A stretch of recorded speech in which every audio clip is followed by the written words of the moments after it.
Découvreurs ont trouvé d'étranges sacs en toile de jute sous les tuiles du toit d'une vieille église.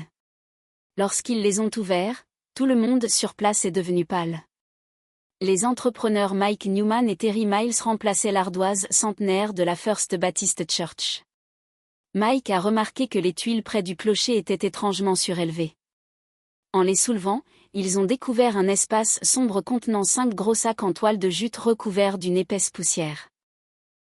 Les sacs étaient étonnamment lourds et scellés par des fermoirs métalliques inhabituels, semblant dater de plusieurs décennies.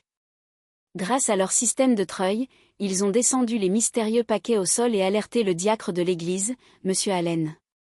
Il leur a demandé de transporter les sacs à l'aide d'un chariot jusqu'à la salle des archives historiques de l'église. Dès qu'ils y sont arrivés, Terry a utilisé une pince coupante solide pour ouvrir les fermoirs rouillés. Lorsqu'ils ont retiré le tissu lourd du premier sac, tous dans la pièce ont reculé, choqués.